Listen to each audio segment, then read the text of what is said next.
They were tiny, no bigger than the last joint of my pinky finger, and translucent, their tiny organs visible through their glassine flesh. Sometimes they would flit about my head on papery wings, and sometimes they would dance amongst the flower heads, their tiny mouths open as they sang melodies in an octave I couldn't hear. Nobody else could see them though, and as I grew older, they either became invisible to me as well, or I grew up enough that my imagination couldn't sustain the reality of them.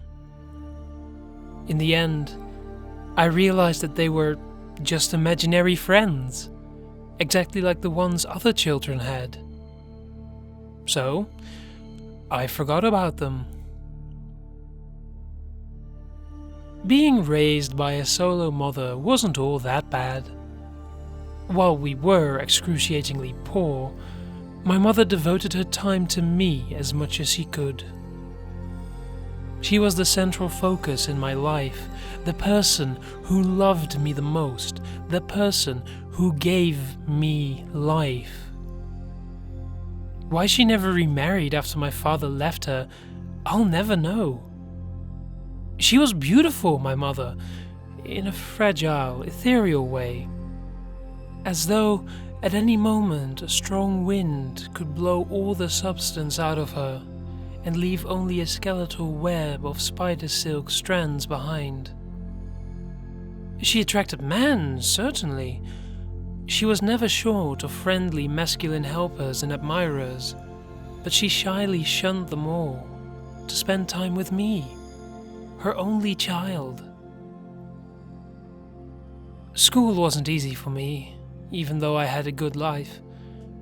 I was not a bright child or an eloquent child. I struggled and often fell behind. By the time I was 12, my only remarkable skills were my ability to endlessly daydream and a decent reading level. But I was happy enough. My mother's death swamped my little island of happiness with a raging tsunami from the deeps, destroying the fragile emotional stability I had, and leaving a world of tide wreck and wreckage, chilly and chaotic. The numb wait in the emergency room had ended with a sour-faced doctor explaining that my mother had died of a massive stroke, brought on by an unknown cause. He advised me to call my nearest relative on the public phone and said they would conduct an autopsy to look further into cause of death. But I had no relatives to call. I had no aunts, no uncles, no grandparents, and no siblings. With the loss of my mother, I was 16 years old and utterly alone in the world. Lacking anyone else to call, I phoned my English teacher, Mrs. Ross, who picked me up in a Volkswagen Beetle and drove me home to the tiny house I had shared with my beloved mother. No one expected me back at school for a long time, so I took that time, going through the small hoard of things my mother had collected over the years. She eschewed jewelry, but had a fine collection of second-hand clothes, all sized for her delicate frame by her own patient needlework, all lovingly folded and pressed with lavender. I remember holding those dresses to my mouth and breathing in her scent, the tears finally breaching my lingering shock and soaking the fragrant fabrics. Oh, Mother, I miss you so much. It was hard, desperately hard to go through her possessions. Each one stamped so indelibly with her unique character. Little boxes of seashells, feathers from rescued baby birds, saved whiskers from our long-dead cat. There was a painted box that contained letters, organized neatly by type and name, most of them from the men who admired her, most of them love letters. Bills and legal documents set to one side, something I would need to deal with later, but at the bottom of the box was a blue-green envelope addressed to my mother in beautiful golden calligraphy.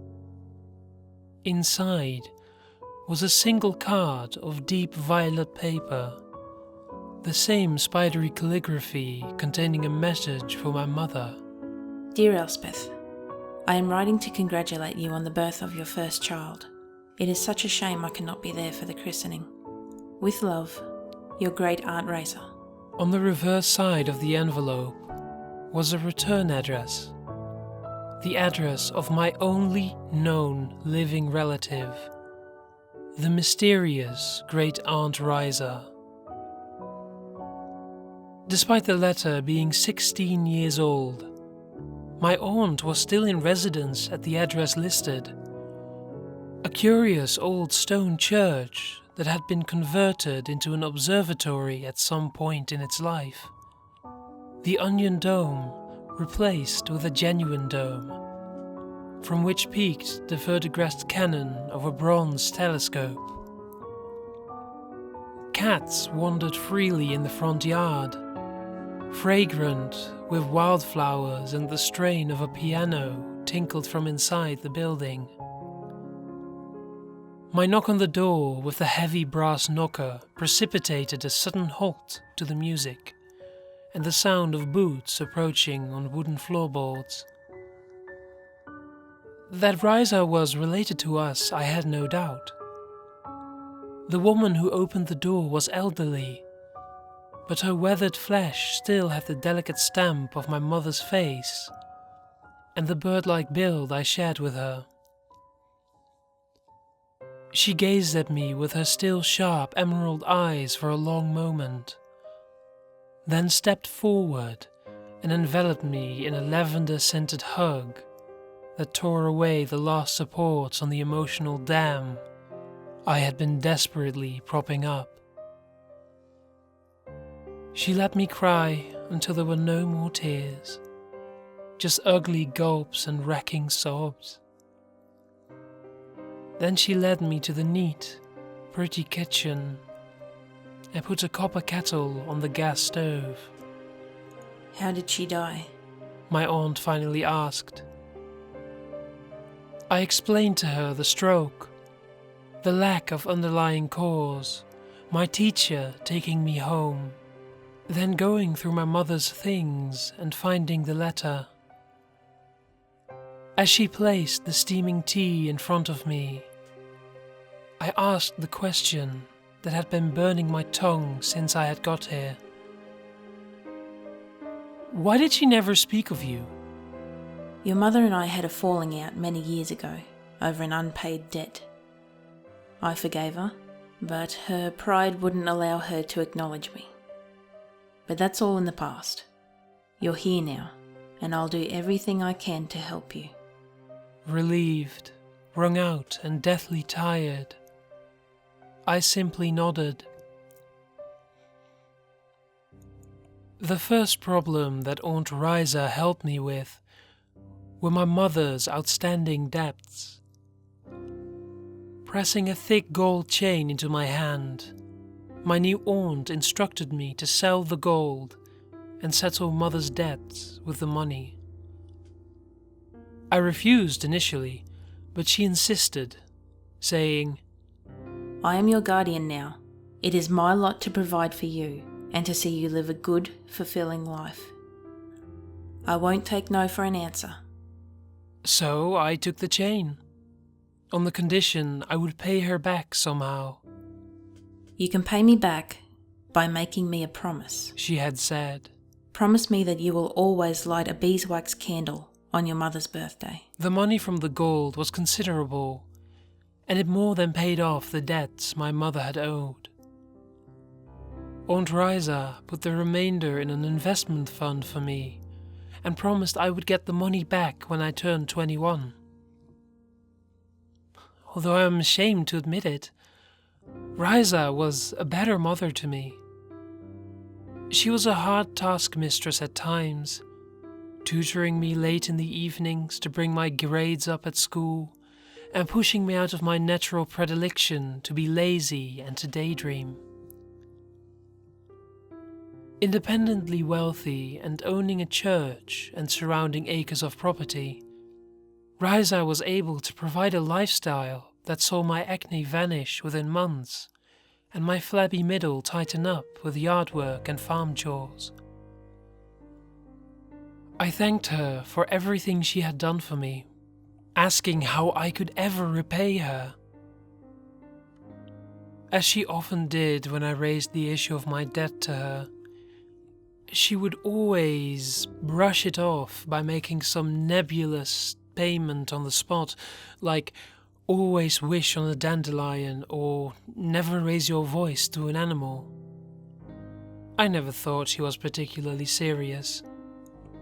After she set me up with a paid internship at a law firm, I met a young man of the same age as me named Liam. From a desperately poor urchin with failing grades and the aesthetic appeal of a toad, I had bloomed into a pretty intelligent, focused young woman with a bright future. On my 21st birthday, Riza gifted me the matured investment fund, which had seen a runaway success and now totaled well over $50,000. Liam proposed with an heirloom ring provided by my aunt, and we eventually married at the church amongst the cats, the flowers, and the scent of lavender. 3 months and 3 days after the wedding, Liam fell ill. The doctors were baffled. He was dropping weight at an alarming rate, and a constant lethargy afflicted him.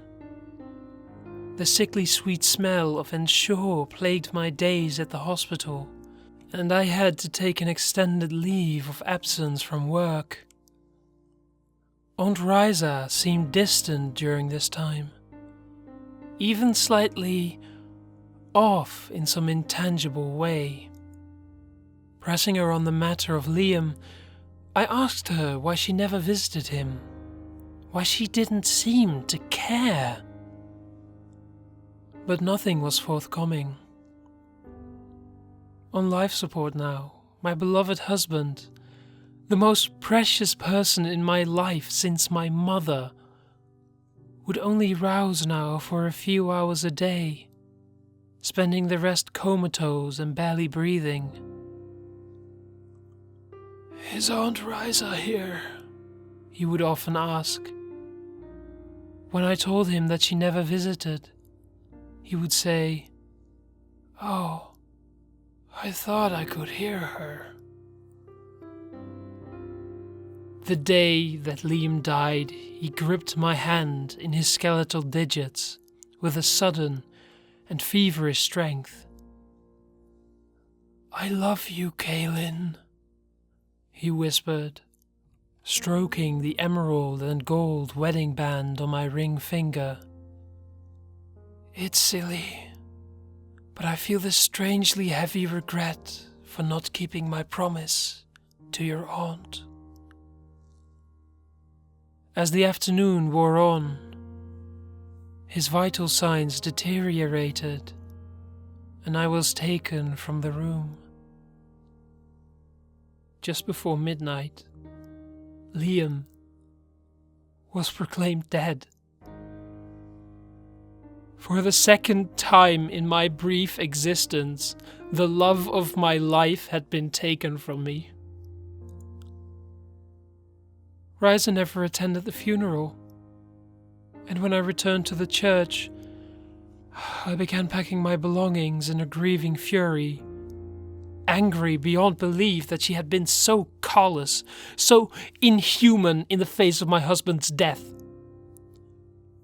When I pulled my suitcase out into the hall, Riza was there, as prim and authoritative as ever. "Yesterday was your mother's birthday," she said, pacing toward me, It was also my husband's funeral. I spat back at her. You didn't light a candle. Didn't you hear me? I was busy burying my husband. Riza's bird-boned fingers snapped out and grabbed my wrists, her strength terrifying for someone so old and small. You broke a promise. I don't care! Wrestling my arm from her grip, I hauled the suitcase to the door and called a cab on my phone. After a miserable half-hour wait and a miserable grey drizzle, the cab arrived and I left my Aunt Riza, vowing to never return. The money was gone. How Riza had managed to repossess the investment money, I couldn't fathom. The banks couldn't explain it. They said the money had never existed, and in fact I was desperately in arrears on a loan payment. Even worse, the payments to the funeral home had bounced, and a debt collection agency had left several nasty messages on my phone. I quickly contacted my new in-laws for assistance. They had paid half the costs of the service. But instead of sympathy and understanding I expected, Liam's mother seemed distant, asking where I was staying and making hurried promises to settle the debts. 3 hours later, I was taken into custody by a pair of police officers, under arrest on suspicion of the death of Liam Harrington. It was, of course, my Aunt Riza who was my first visitor. She was uncomfortable outside of her home, her domain, but was still as in control as ever. Kaylin dear, She began. come home with me. I can make all of this. She waved a hand disdainfully at the surrounding police station. Go away. I don't understand, I replied, angry, confused. Come now, child. You don't think your good fortune up until now had been the result of hard work, do you? I didn't answer. I didn't want to think about it. If that stupid boy had kept his promise for the ring, none of this would have happened. Cold needles flooded my stomach, then slithered up my spine and into the base of my skull. What did you do to Liam? Riza's green eyes shone peculiarly in the fluorescent light of the interview room.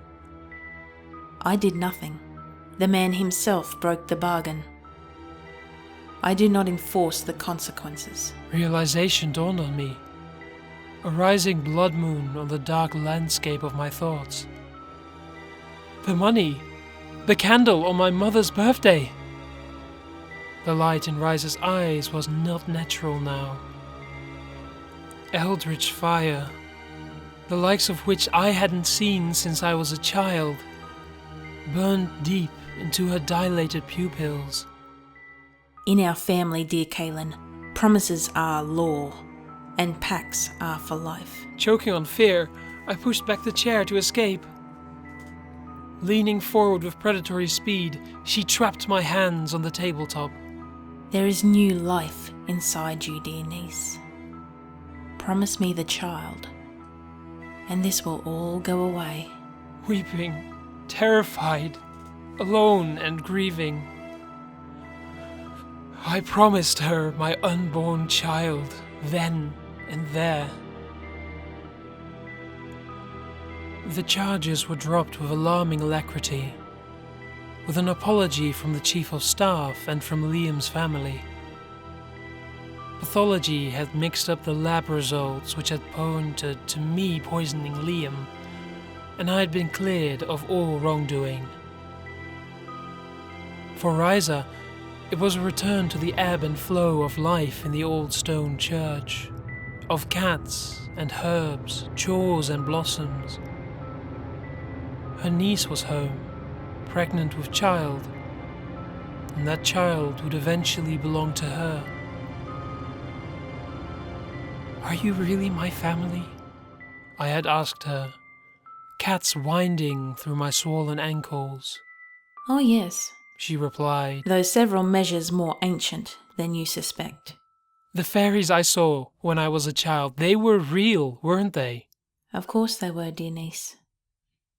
That was the last we spoke of the matter. It was the copper kettle, the brass knocker, the bronze-legged furniture and the polished silverware that tipped the balance of power in my favour.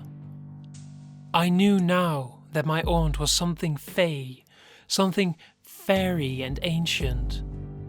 The lack of iron in the house had escaped my notice until now, but alerted to the lack of it, I had the upper hand.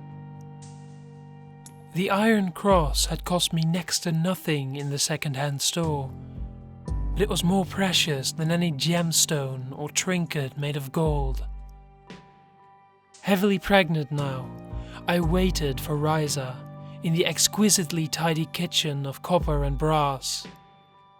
She smelled the iron immediately, her ageless face white with rage. Get rid of that now, She ordered.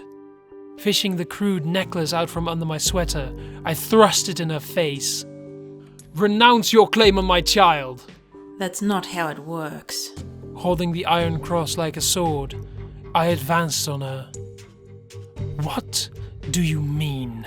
Promises can only be made or broken. They cannot be amended. Smoke was rising from Riza's skin. From proximity to the base metal, her skin darkening and blistering. Promise me you will never follow me then. Promise me you will leave me alone forever. I promise. Backing away from the creature that was my aunt, I turned and fled from the house as fast as my strained legs would allow. True to her word, my aunt never followed.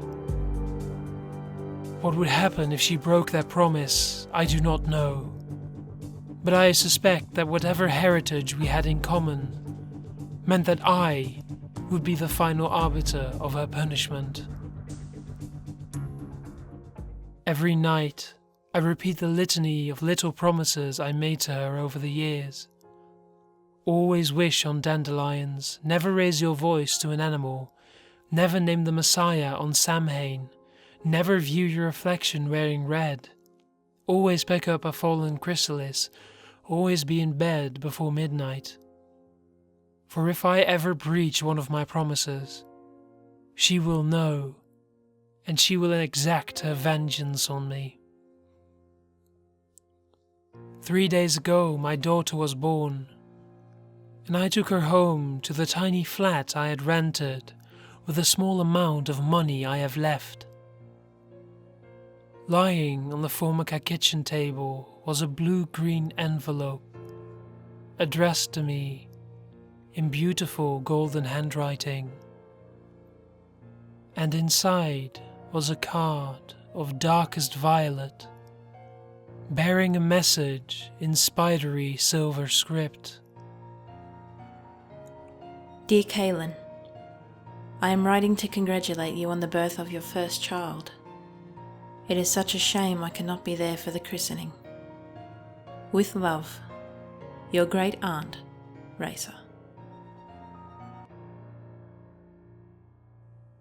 Good evening, ladies and gentlemen. It's been quite a while since I've actually recorded an outro myself.